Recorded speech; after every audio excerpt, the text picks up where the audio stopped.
ദൈവനാമത്തിന് മഹത്വമുണ്ടാകട്ടെ. വീണ്ടും ഒരു നോമ്പുകാലം ആഗതമായിരിക്കുന്നു. ആത്മതപനത്തിൻ്റെ, ആത്മപരിശോധനയുടെ, സമർപ്പണത്തിൻ്റെ, പുതുക്കത്തിൻ്റെ കാലം. മധ്യപൗരസ്ത്യ ദേശത്ത് പ്രവാസ ജീവിതം നയിക്കുന്ന ക്രിസ്തുവിശ്വാസികളെ സംബന്ധിച്ച് ഈ വർഷത്തെ നോമ്പുകാലം ഏറെ പ്രത്യേകതകൾ നിറഞ്ഞതാണ്. ഇസ്ലാമിക വിശ്വാസത്തിൻ്റെ 4 അടിസ്ഥാനങ്ങളിലൊന്നായ നോമ്പ്, റംസാൻ കാലവും ക്രിസ്തുവിശ്വാസത്തിൻ്റെ ആണിക്കല്ലിലൊന്നായ വലിയ നോമ്പും ഒരേ ദിനങ്ങളിൽ ആയിരിക്കുന്നു എന്നതാണ്. അതുകൊണ്ടാണ് ഞാൻ നോമ്പുകാലം എന്ന വാക്ക് തുടക്കത്തിൽ ഉപയോഗിച്ചത്. ക്രിസ്തീയ ജീവിതത്തിൽ എന്താണ് നോമ്പിൻ്റെ പ്രസക്തി? പലപ്പോഴും ഉയർന്നു വരുന്ന ഒരു ചോദ്യമാണിത്. തീർച്ചയായും ക്രിസ്തീയ ജീവിതത്തിനെ അരക്കെട്ടുറപ്പിക്കുന്ന ഒരു വസ്തുത തന്നെയാണ് നോമ്പ്. കാരണം പഴയ നിയമത്തിലും പുതിയ നിയമത്തിലും നോമ്പ് അല്ലെങ്കിൽ ഉപവാസത്തെപ്പറ്റി പരാമർശിക്കുന്നു. പലപ്പോഴും നമ്മുടെ നോമ്പുകൾ ഭക്ഷണ പദാർത്ഥങ്ങൾ വെടിയുക എന്നതിലേക്ക് ചുരുങ്ങുന്നു.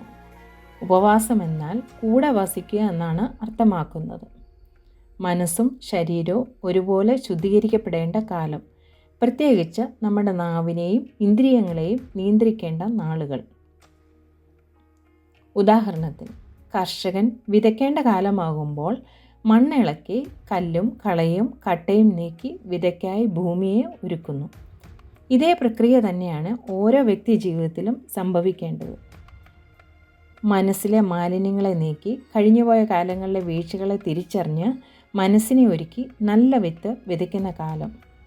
വിശ്വാസമാകുന്ന വെള്ളവും വളവും നൽകി നാം അവയെ വളർത്തുന്നുവെങ്കിൽ മാത്രമേ സമൃദ്ധിയായ ഫലം നൽകുവാനും വ്യക്തിക്കും സമൂഹത്തിനും അതിനുപരിയായി രാജ്യത്തിനും പ്രയോജനകരമായി തീരുകയുള്ളൂ. ഇതിന് വചനകേൾവി ഒരു പ്രധാന സ്രോതസ്സാണ്. ഈ നോമ്പുകാലം അർത്ഥപൂർണമാകുവാൻ ഒരു ചെറു ചിന്ത നിങ്ങളിലേക്ക് പകരുവാൻ ഞാൻ ആഗ്രഹിക്കുന്നു. UAE സെൻറ്റർ മാർത്തോമാ സുവിശേഷ സേവികാ സംഘം നോമ്പ് ധ്യാനത്തിനായി തിരഞ്ഞെടുത്തിരിക്കുന്ന വിഷയം ക്രിസ്തുവിങ്കിലേക്കുള്ള ക്ഷണം ആൻഡ് ഇൻവിറ്റേഷൻ ടു ക്രൈസ്റ്റ് എന്നതാണ്. നോമ്പുകാല ധ്യാനത്തിന് ഏറ്റവും അനുയോജ്യമായ വിഷയമാണിത്. പുതിയ നിയമ പശ്ചാത്തലത്തിൽ സുവിശേഷങ്ങളിലും ലേഖനങ്ങളിലും വിവിധ ഇടങ്ങളായി ക്രിസ്തു നമ്മെ ക്ഷണിക്കുന്നു. വൈവിധ്യമാർന്ന ക്ഷണം. യോഹന്നാൻ 21:12 നേരം പുലരുവോളം അധ്വാനിച്ച് തളർന്ന ശിഷ്യന്മാർക്ക് പ്രാതലൊരുക്കി ക്ഷണിക്കുന്ന കർത്താവ്. യോഹന്നാൻ 1:39 വാസസ്ഥലത്തെപ്പറ്റി വന്നു കാൺമീൻ എന്ന് ഹൃദ്യമായ ക്ഷണം നൽകുന്നു. മർക്കോസ് 10:21 സ്വർഗത്തിൽ നിക്ഷേപം ഉണ്ടാകുവാനുള്ള മാർഗം ഉപദേശിച്ച ശേഷം എന്നെ അനുഗമിക്കുക എന്ന ക്ഷണം അറിയിക്കുന്നു. മത്തായി 25:34 ലോകസ്ഥാപനം മുതൽ നിങ്ങൾക്കായി ഒരുക്കിയിരിക്കുന്ന രാജ്യം അവകാശമാക്കുവാനായി ക്ഷണിക്കുന്നു. ഇതിലേറെ എനിക്ക് ഹൃദ്യമായി അനുഭവപ്പെട്ട ക്ഷണം മത്തായി 11:28 അധ്വാനിക്കുന്നവരും ഭാരം ചുമക്കുന്നവരുമായുള്ളവരെ എല്ലാവരും എൻ്റെ അടുക്കൽ വരുവീൻ, ഞാൻ നിങ്ങളെ ആശ്വസിപ്പിക്കും. വിശുദ്ധ വേദപുസ്തകത്തിൽ നമ്മെ ആകർഷിക്കുന്ന ഏറ്റവും ഹൃദയസ്പർക്കായ വചനങ്ങളാണിവ. അധ്വാനിക്കുന്നവരും ഭാരം ചുമക്കുന്നവരുമായുള്ളവരെ എന്ന് 2 വിഭാഗത്തെ സംബോധന ചെയ്യുമ്പോൾ മനുഷ്യരാശി മൊത്തമായി അതിൽ ഉൾപ്പെടുന്നു. അധ്വാനവും ഭാരവും ഇല്ലാത്ത ജീവിതങ്ങളില്ല. മനുഷ്യ ജീവിതങ്ങൾ മാത്രമല്ല, എല്ലാ ചരാചരങ്ങളും ഇതിൽ ഉൾപ്പെടുന്നു.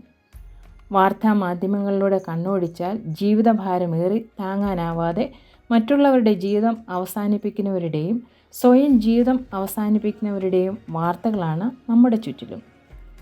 മേൽപ്പറഞ്ഞ വാക്യത്തിൽ എടുത്തു പറയേണ്ട ഒരു കാര്യം എല്ലാവരും എൻ്റെ അടുക്കൽ വരുവീൻ എന്നാണ്. ചില പരസ്യങ്ങളിൽ നാം കാണാറുണ്ട് സീറ്റുകൾ പരിമിതമെന്ന്. ഇവിടെ പരിമിതികൾ ഇല്ലാത്ത ക്ഷണമാണ്. ഞാൻ നിങ്ങളെ ആശ്വസിപ്പിക്കും എന്നാണ് കർത്താവ് തുടർന്ന് വചനത്തിലൂടെ നമ്മോട് പറയുന്നത്.